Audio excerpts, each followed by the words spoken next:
Olá pessoal, na aula de hoje eu vou trazer vocês para minha cozinha para a gente poder falar a respeito do reino animalia.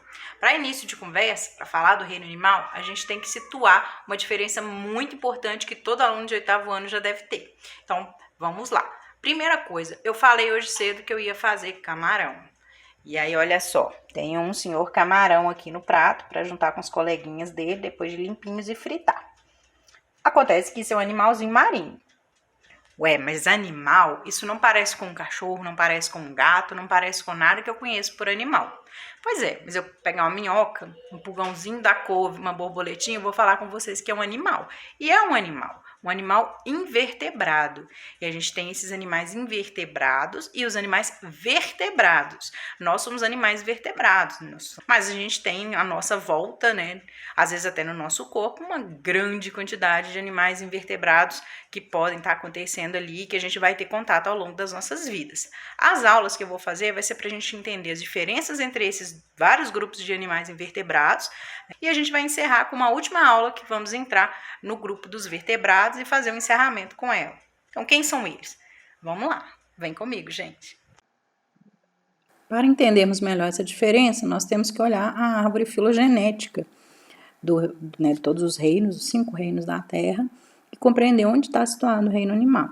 Então, a gente começa lá embaixo na árvore filogenética com o reino Monera, que seriam os primeiros organismos que surgiram, os organismos mais simples, tais quais as bactérias atuais.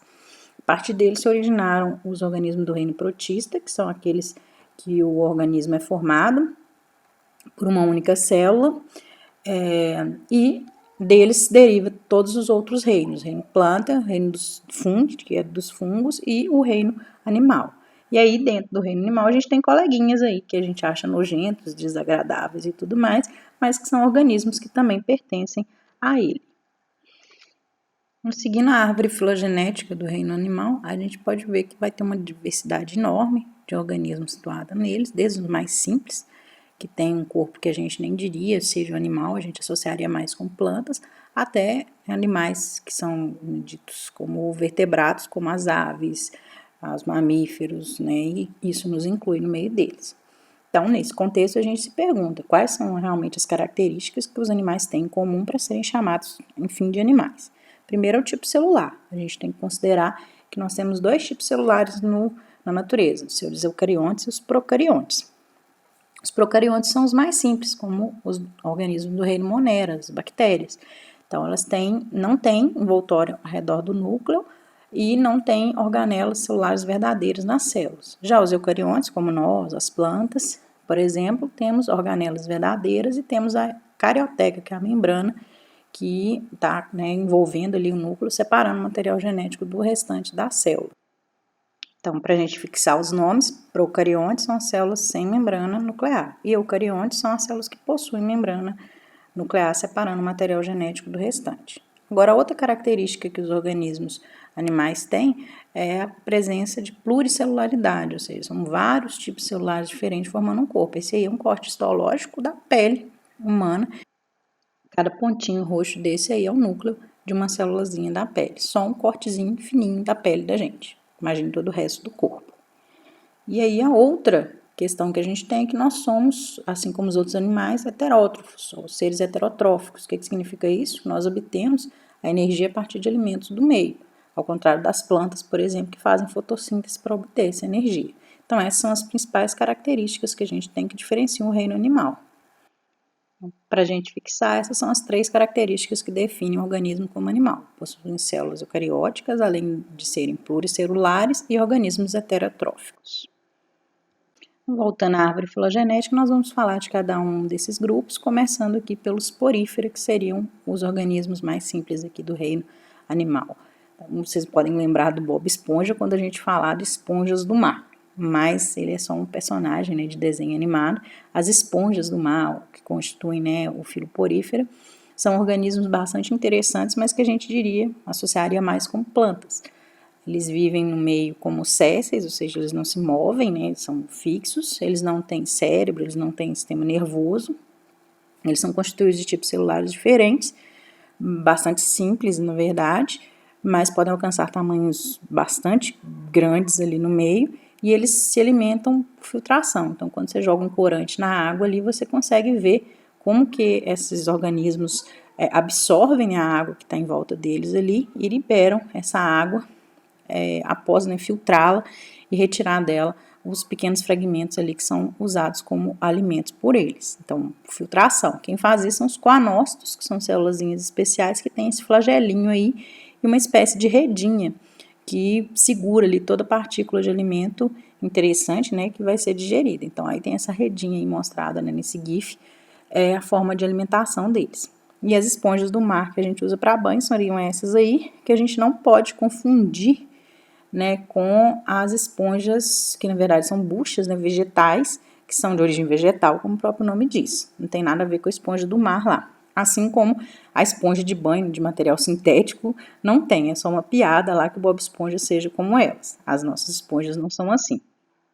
Se a gente der o próximo passo aqui, nós estaremos falando do filo quinidária, que é o processo seguinte aqui, né, de evolução, que são organismos que já possuem sistema nervoso, que permite essa movimentação aí, que é uma grande diferença. Então, são organismos que podem sair nadando por aí, ao contrário das esponjas, e isso permitiu foi o surgimento do sistema nervoso. Essas são as águas vivas, né, são organismos belíssimos, tem cada uma mais bonita que a outra, oceanos afora.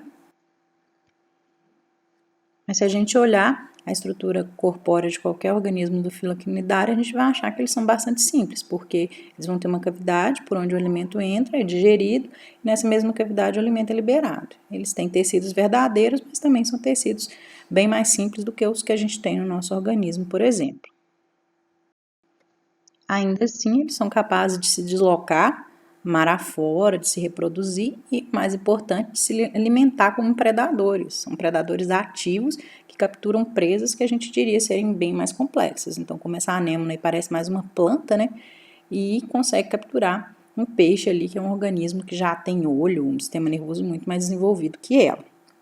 E aí, quando a gente olha os outros organismos que pertencem a esse filo, como por exemplo os recifes de corais, a gente vai ver que são, em grande parte, organismos bem fixos, sésseis, né, que ficam ali no ambiente. Mas nem todo o ciclo de vida deles vai ser assim. Então, muitos das espécies desse filo vão ter uma fase da vida que é móvel, né, sai nadando por aí, e outra que é fixo ali no ambiente. Mas, fixo ou não, se a gente observar com cautela, né, e bem de perto um coral, a gente vai ver que os recifes estão cobertos ali por pequenas anêmonas sempre à espreita para realizar a predação de partículas ali pequenininhas ou até pequenos organismos. Essa hidra aí, por exemplo, é microscópica, é um bichinho, né, um quinidário, que está capturando uma dáfnia, que é um organismo microscópico, um zooplânctonzinho, para se alimentar dele. Mas como é possível um animal de corpo tão gelatinoso, né, que a gente conhece por um animal parecendo gel, conseguir agarrar sua presa? Então, aqui a gente vai ter que entrar um pouquinho mais a fundo em como que funciona a predação por parte desse organismo.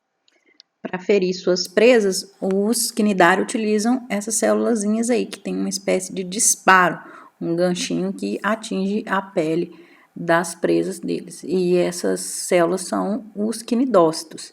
Então, elas injetam toxina ou substâncias paralisantes, substâncias urticantes, né, que queimam, e é desse modo que elas acabam imobilizando suas presas e conseguindo agarrá-las com seus tentáculos, mesmo eles sendo.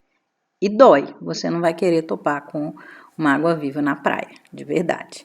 Então, alguns organismos não são feridos por elas, é o caso do peixe palhaço, que vive nas anêmonas, tal qual o Nemo lá do filme Procurando Nemo. Então, eles são imunes, né, a essas toxinas e a essas substâncias urticantes, e alguns organismos que se aproveitam das anêmonas, principalmente, para se defenderem lá no mar, porque de predadores, porque elas têm essas substâncias, né, que cobrem todos os seus tentáculos ali. Então, é o caso desse caranguejinho aí que fica com seus pomponzinhos lá para evitar predadores, né, enquanto chacoalha eles ali, além de fingir também, né, que ele é uma anêmonazinha ali no meio da confusão. Então, não se engane, apesar de parecerem muito simples e inofensivos, mais com plantas do que com animais, os quinidários são organismos bastante complexos e mesmo aqueles que parecem que estão lá paradinhos no tempo conseguem sair locomovendo-se mar afora e se encostar na gente consegue gerar um sério estrago. Então, tudo isso é possível porque eles desenvolveram um sistema nervoso e tecidos verdadeiros, que é o passo evolutivo desse grupo.